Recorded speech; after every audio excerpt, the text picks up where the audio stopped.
L'intersyndicale des syndicats des enseignants du ministère de l'Éducation nationale et Nouvelle Citoyenneté, sous les auspices de son président et porte-parole Godefroid Matondo, a tenu ce samedi 27 juin de l'année en cours à son siège social, son assemblée générale d'évaluation de l'année scolaire 2025-2026. Au cours de cette assemblée générale, plusieurs points ont été examinés, notamment l'organisation de la mission de toilettage du fichier paye des enseignants du ministère de l'Éducation nationale sur toute l'étendue du territoire national, ici des recommandations de la commission paritaire, les paiements des enseignants NP, NU et celui des intervenants des évaluations certificatives, la mise à la retraite des enseignants, la problématique du décret fixant les modalités d'affiliation au régime d'assurance maladie obligatoire en RDC et autres. L'Assemblée générale, après avoir passé en revue le point à l'ordre du jour, a relevé que le fonds de solidarité de santé vers lequel l'enseignant tente d'être envoyé pour des soins de santé est une structure inexpérimentée, ni assise sur terrain, avec des arriérés de factures dans le cadre de la gratuité de la maternité.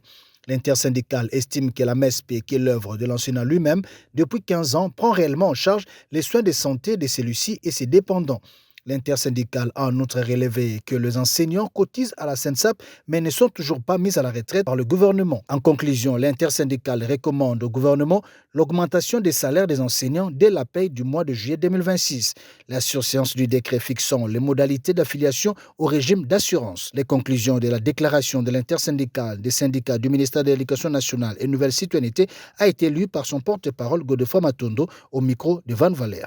Après avoir passé en revue l'ensemble des points inscrits à l'ordre du jour, l'Assemblée générale fait les constats ci-après. 1. Les fonds de solidarité pour la santé vers lesquels l'enseignant tente d'être envoyé pour les soins de santé est une structure sans expérience ni assise sur terrain avec des arriérés de factures d'hôpitaux dans le cadre de la gratuité de la maternité et sans autre plateau de soins. Alors que la MESP, la mutuelle de santé des enseignants, œuvre de l'enseignant lui-même depuis 15 ans, prend réellement en charge les soins de santé de celui-ci et ses dépendants. 2. L'avancement des travaux liés au décret portant statut particulier des enseignants dont la signature est attendue de l'enseignant et du corps des inspecteurs. 3. Le non-paiement des enseignants NP, NI et les intervenants des évaluations certificatives du TENASOSP, session ordinaire édition 2025, et NAFEP TENASOSP, session ordinaire édition 2026.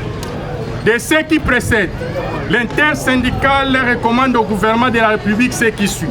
1. L'augmentation des salaires des enseignants dès la paye du mois de juillet 2026, conformément à la loi des finances 2026. 2.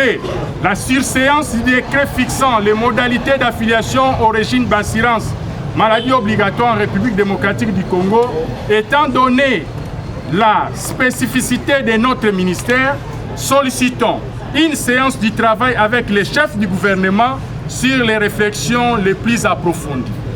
Au cas où les enseignants ne trouvaient pas satisfaction à leurs revendications si haut mentionnées, l'intersyndicale se réserve le droit de mener les actions syndicales de grande envergure et le gouvernement de la République sera tenu pour responsable des éventuelles conséquences qui en découleraient.